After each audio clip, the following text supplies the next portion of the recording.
Gente, todo mundo tem um amigo que fala que você não pode, principalmente quando você mora numa democracia trans, que é quando, na verdade, é uma ditadura que se sente democracia. Eu não posso falar longe de mim, mas meu amigo Milei pode. La basura calva, no me permitió visitar a mi amigo injustamente encarcelado. Cuando sé que Lula se cansó de recibir dirigentes del exterior cuando estaba preso, entre ellos el nefasto expresidente argentino Alberto Fernández. Esto no es más que una clara muestra de la injusticia de su detención y su claro carácter vengativo. Estimado Jair, te abrazo a la distancia, que los burócratas hoy están impidiendo prontamente se hará realidad y nos volveremos a dar un abrazo con el querido Jair Bolsonaro. Por eso considero que Flavio es la persona que hoy puede parar a Lula y ponerse al frente de un verdadero cambio para todos los brasileros. Sim, na convenção do PL, Milei chamou o Alexandre de lixo careca. Que momento. Os desdobramentos desse fato não sabemos exatamente como aconteceram, mas podemos imaginar. Na minha cabeça, o Alexandre viu isso, ficou tipo... O que ele disse? Ligou pro Fachin exigindo uma atitude e aí o Fachin encarnou o clube militar e emitiu uma notinha de repúdio. A nota não é imaginativa, ela realmente aconteceu. Fachin reage após Milei chamar Moraes de lixo careca, desrespeitosa. Presidente do STF afirma que declaração do argentino sobre Moraes é incompatível com a civilidade nas relações entre estados. Então, assim, eu achei bem fraco, tá? E eu tô aguardando o Alexandre inserir o Milei no inquérito das fake news, porque é o que ele faz com tudo. Porque você lembra? Democracia trans. Nesse vídeo, vamos falar da convenção do PL que sacramentou Flávio como candidato da direita que vai chutar o Lula em outubro. Amém. Mas rolaram outras coisas que, gente, só o roteirista do Brasil mesmo para abordar tanta hipocrisia com ar de naturalidade. Você não sabe do que eu tô falando? Então pega seu café e deixa eu te atualizar.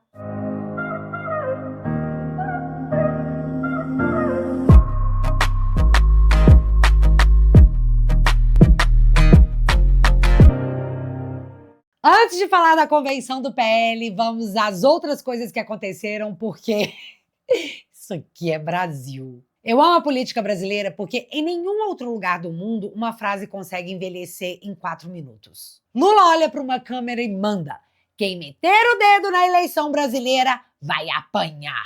E eu ouvi isso e pensei: caramba, as eleições viraram obra de arte? Não toque, não fotografe e fiquem longe, crianças. Calma, gente. Não eram as eleições mais transparentes do planeta? Ou a transparência agora é tipo contrato de banco, que você pode confiar, só é melhor não ler. Vamos montar o quebra-cabeça, porque isoladamente cada notícia pode não fazer muito sentido. O problema começa quando você coloca uma do lado da outra. Aí parece que o roteirista estava bêbado. Segundo reportagens, integrantes ligados ao governo Trump pretendiam vir ao Brasil para tratar de questões relacionadas ao processo eleitoral e dar uma olhada nas nossas caixinhas mágicas. E a resposta do governo brasileiro? Não vai não!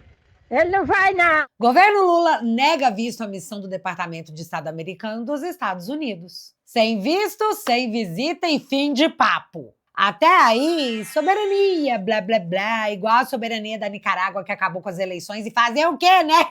Nicarágua é soberana, o povo que se lasque, mas é soberania. Só que aí a minha memória começou a me atrapalhar porque lembrar das coisas dá problema em Brazuela. Vamos para 2022. A Casa Branca apareceu dando declarações dizendo que o sistema eleitoral brasileiro era confiável, seguro, modelo e que era para todo mundo ficar sussa porque os americanos iriam monitorar as eleições. Naquela época, gringo falando da eleição brasileira era maravilhoso, virava manchete positiva, era quase um selo de qualidade. Então deixa eu entender. Quando o estrangeiro elogia, pode. Quando ele quer acompanhar para ver se tá tudo certinho, vira um problema? Vocês não adoram quando a lógica muda de roupa bem no meio da conversa?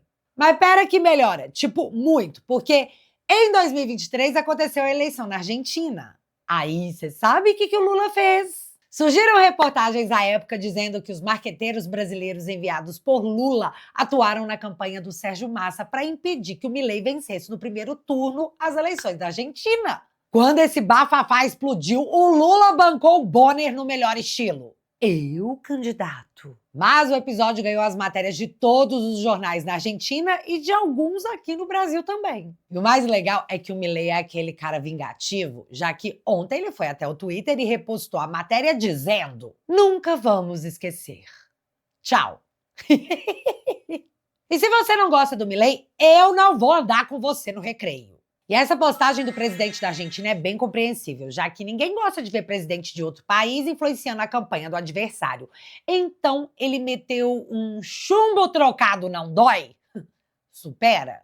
Mas eu ainda estava tentando descobrir qual é a tabela oficial que estava valendo. Brasileiro participando de campanha na Argentina é intercâmbio democrático. Americano querendo acompanhar a brasileira é interferência. Então, existe um manual, eles só não publicaram. Porém, existem pistas do porquê Lula não quer deixar os enviados de Trump darem uma olhadinha em como as coisas vão acontecer por aqui em outubro. Essa semana, o Trump voltou a falar sobre as eleições da Venezuela e foram divulgados documentos ligados à investigação do FBI envolvendo os nossos vizinhos. A conclusão das investigações é que as eleições por lá foram manipuladas e eles sabiam exatamente como havia ocorrido. Sério, eu queria contar pra vocês como que eles descobriram que as eleições na Venezuela foram fraudadas, mas eu tenho uma decisão me proibindo falar de urna eletrônica. Democracia trans. Aí, dias depois desse ocorrido, surge essa notícia da tentativa de envio dessa missão ao Brasil e o governo brasileiro falando: "Não, Trump, obrigado, tudo de bom." E aqui, eu não tô dizendo que uma coisa tenha relação com a outra, porque eu não sou louca. Eu sei muito bem o país que eu vivo para poder levantar a possibilidade de tal relação. Mas, se isso fosse roteiro de série, o diretor deveria estar muito feliz, porque a sequência ficou boa demais. E ainda tem o fato que o Maduro está preso nos Estados Unidos há meses, entendendo que a comunidade mundial já esqueceu que ele existe. Vai que ele trocou uma ideia com alguém aconselhando a não mexer nessa história de eleições na América do Sul, porque pode dar um trabalho danado. E calma. Isso é só deboche misturado com conspiracionismo, antes que alguém peça uma perícia na minha ironia.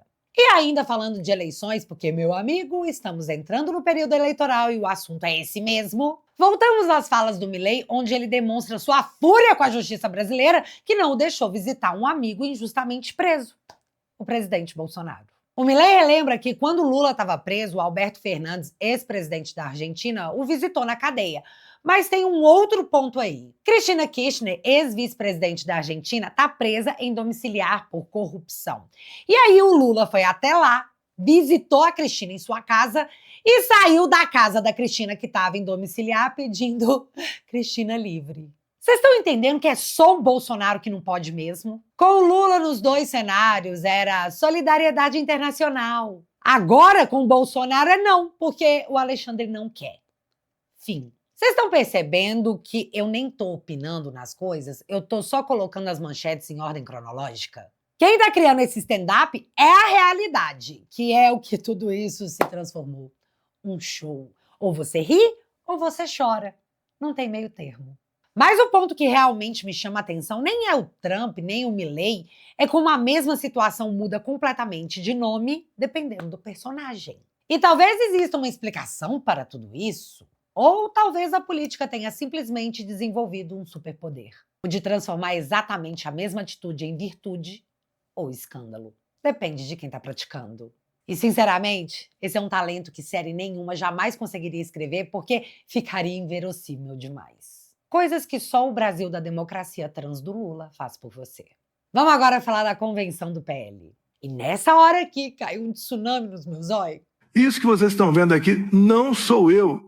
Isso é uma simulação da minha imagem e da minha voz feita com inteligência artificial. Como todos aqui sabem, eu estou preso e calado por uma decisão injusta e arbitrária baseada em algo que eu nunca fiz. Mas eu garanto, nenhuma prisão vai calar o sentimento de esperança que despertamos. Nenhuma prisão vai calar milhões de brasileiros que acreditam no nosso país. Por isso, peço que vocês recebam de braços abertos a pessoa que escolhi para me substituir, sangue do meu sangue, meu filho Flávio.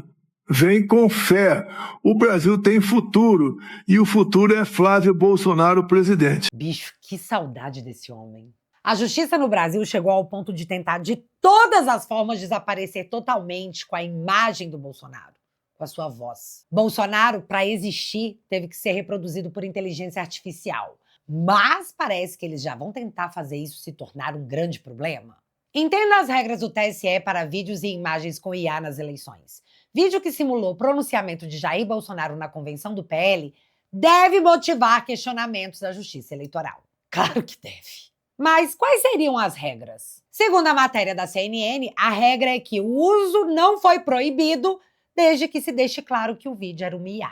E a campanha do Flávio deixou isso bem claro logo no início. Mas mesmo assim, deputado aciona PGR contra vídeo de IA com mensagem de Bolsonaro. Petista afirma que material usado para impulsionar Flávio Bolsonaro pode violar a resolução do TSE sobre deepfake. Mas assim, nós acabamos de ler a regra, certo? Então, seu deputado do PT vai pinchar um pouco espinho, vai? Mas tá, um outro trecho dessa convenção que eu juro pra vocês, se tivesse tocando um modão sertanejo de fundo, não ia sobrar nada de mim. E foi esse aqui. Deus queira que nunca vocês tenham um pai perseguido como ele está sendo.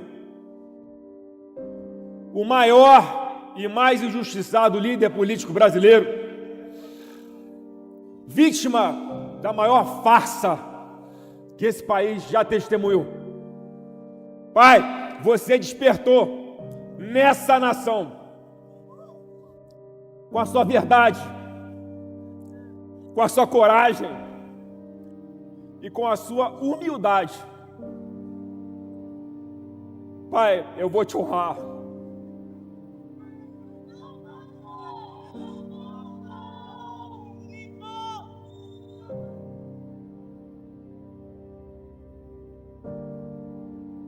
Pai, eu vou te honrar. E você vai colocar essa faixa de presidente em mim em janeiro do ano que vem.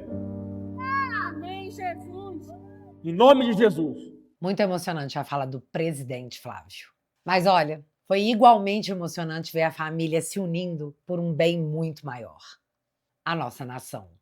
Para aqueles que estão estressados e já desistindo desse pequeno percurso que veio até aqui para garantir essa candidatura, eu aviso, vai ser todo dia estressante, porque a gente não vai conseguir conviver, baixar a cabeça para que essas pessoas sigam colocando adiante outros interesses, de repente até de narcoterroristas, que mata você por conta de um celular, e até hoje você se pergunta por que é que esse problema não acaba no Brasil. O Flávio Bolsonaro está colocando uma mira na cabeça dele, igual a mira que o Milei já tem, mas ele está fazendo isso porque ele sabe exatamente qual é a nossa missão de combater essa corja do Foro de São Paulo, os radicais de esquerda, e deixar um legado para o país. Porque assim como o Milei falava, né? Eu não vim aqui para conduzir a cordeiros, eu vim aqui para despertar leões. Esse movimento orgânico, representado acima de tudo por um tal de Jair Messias Bolsonaro, gerou um despertar de uma nação, abriu os olhos das pessoas para a força do sistema e o que ele faz com quem se levanta contra ele. Nosso pai é vítima diária desse sistema. E agora você também está sendo atacado por ele, com toda a força. Mantenha a cabeça erguida, a espinha ereta e o coração tranquilo. Estamos todos contigo. Haja o que houver. O Brasil não aguenta mais 4 anos de PT. E é a nossa última chance de livrar o país desse sistema tóxico da esquerda e resgatarmos o que sobrou da democracia do nosso país. Já vencemos algumas batalhas e também enfrentamos derrotas, mas não desistiremos, não recuaremos, porque Deus está conosco. Essas eleições serão decididas por vocês. Vocês estão no dia a dia das cidades, das famílias, dos trabalhadores, dos jovens e dos eleitores que ainda estão indecisos ou sem esperança. São vocês que podem conquistar cada voto, recuperar cada esperança e trazer mais brasileiros para esse projeto de edificação da nossa nação. Flávio, que Deus abençoe e proteja a sua candidatura, que Que Ele te dê sabedoria, coragem e força a você e a sua família para cumprir esta missão com a lealdade e a verdade que o nosso povo merece. E aqui eu vou pegar o gancho do que a Michelle falou sobre os votos dos indecisos, porque a última pesquisa da Datafolha trouxe um dado importante para nós. Por que o novo Datafolha é ruim para o Lula? Os votos que deixaram o candidato do PL parecem estar sendo absorvidos principalmente pelos indecisos. Tá, mas o que isso quer dizer? Quer dizer que quem declarava antes voto no Flávio não migrou para o Lula. Migrou para quem ainda não sabe o que vai fazer da vida. Ou seja, esses votos estão soltos por aí, esperando o convencimento para se decidirem. E é essa galera que vai decidir a eleição. Tem nada perdido nessa bagaça não, tá? Aliás, muito pelo contrário. A eleição tá aberta. E agora nós temos a tragédia recente dos últimos 4 anos de Lula para dizer pro coleguinha que se ele não gosta do Bolsonaro, tudo bem, mas que ele tenha amor ao próprio bolso, já que o Lula destruiu esse país. E a prova tá logo ali, em qualquer supermercado. Então é isso, galera. Foi dada a largada para a missão. Resgatar esse país. Ou a gente ganha, ou a gente vai ter que deixar a nossa nação. E deixá-la não é uma opção. Então só resta vencer. E que fique claro, esse não é mais o plano. Esse é o fato. E antes desse vídeo acabar, eu quero agradecer demais ao Demétrio e ao Josué, que se tornaram membros ouro, e o Kleber, que se tornou membro diamante aqui do canal. Obrigada pela companhia na trincheira. E mais do que agradecer a força ao meu trabalho, eu prometo dar o máximo de trabalho que eu puder para esses caras. Esse é o nosso trato. Valeu pelo apoio. De coração. E galera, nenhum manual de política dá conta de explicar o que a gente viveu em 2018. Porque assim, aquilo não começou num palanque, não começou num partido, não começou numa sala fechada com o marqueteiro fazendo conta. Começou dentro do peito de um povo. Um povo que ainda acreditava em Deus, na família e na liberdade. E que olhava para a política e não via nada disso representado em lugar nenhum. Para os donos do poder, a maioria silenciosa simplesmente não existia. Até que Bolsonaro apareceu dizendo, em alto e bom som, aquilo que milhões sentiam calados. E aí não teve manual, não teve pesquisa, não teve máquina de partido que segurasse. Provocamos uma ruptura real no sistema, uma rachadura que ninguém mais consegue fechar. Bolsonaro é o líder de um movimento político que vai durar décadas e décadas. E é aqui que eu preciso que você me escute de verdade. Porque a esquerda tem um plano. Eles querem decretar a nossa derrota, tirando a gente da história. Do professor dentro da universidade ao jornalista que faz militância disfarçada de notícia. Eles vão dizer para os nossos filhos e para os nossos netos que tudo que a gente viveu foi fruto de fascismo e discurso de ódio. Vão dizer que o povo que apoiou Bolsonaro nunca nem existiu. Só que isso nós não vamos deixar acontecer. E é por isso que a equipe do Te Atualizei está preparando um livro sobre a história do bolsonarismo. Um livro físico, um documento oficial que vai estar nas bibliotecas de todo o país. Mas esse livro não precisa levar só a assinatura do Te Atualizei. Ele pode carregar o seu nome registrado dentro dele para sempre. Porque assim, o bolsonarismo não é um capítulo da história do Brasil que você leu. É um capítulo do Brasil que você viveu. Então tá aqui o convite. Assinando os planos prata e ouro, o seu nome vai ser impresso dentro do livro, na página de agradecimentos, com um título que ninguém vai poder te tirar. O de fundador dessa obra. No mesmo documento que vai contar quem realmente foi Jair Bolsonaro quando tentaram reescrever tudo. E quem entrar no plano ouro recebe em casa algo feito para atravessar gerações na parede da sua sala. A placa de membro fundador do Te Atualizei. O que não é um enfeite, é quase um brasão da nossa família. E como bolsonarista fundador, você ainda leva o seu nome nos créditos dos meus próximos vídeos, acesso vitalício ao meu aplicativo e uma cadeira nas reuniões do Elite pra gente conversar e trocar uma ideia sobre tudo isso que tá acontecendo. Portanto, se você quiser e puder, basta acessar o site que lá tem tudo detalhado e você pode fazer parte desse registro histórico pro Brasil. Vou deixar o link fixado no primeiro comentário e no QR Code aqui na tela. E desde já, muito obrigada. Mas agora eu quero saber de vocês. Teremos treta internacional na observação dessas eleições? Ou o Lula vai meter o La Garantia Soy Yo? O que pra gente vai ser um... Me conta aqui nos comentários que eu quero saber. E se você ainda não é inscrito aqui no meu canal, meu amigo, se inscreve e deixa seu like. Porque você já sabe. Acontecendo alguma coisa de relevante ou irrelevante, a gente volta. Beijos, galera! Fui! Muito tempo a gente esperou, viu o poder se fechar e calou. Mentira em rede se multiplicou e até pensar virou alvo e temor. Desumanizam pra impor Rótulo cola no opositor. Antes da lei vem o clamor e a vitrine cobre a dor. A ferida do mundo não tem par. Memória exige não repetir. O método tenta sempre voltar. Cabe à consciência impedir. Acorda, Brasil. Levanta do chão, retoma a razão. Acorda, Brasil. Rompe a corrente da manipulação. Acorda, Brasil. Na luz da verdade, com força de novo.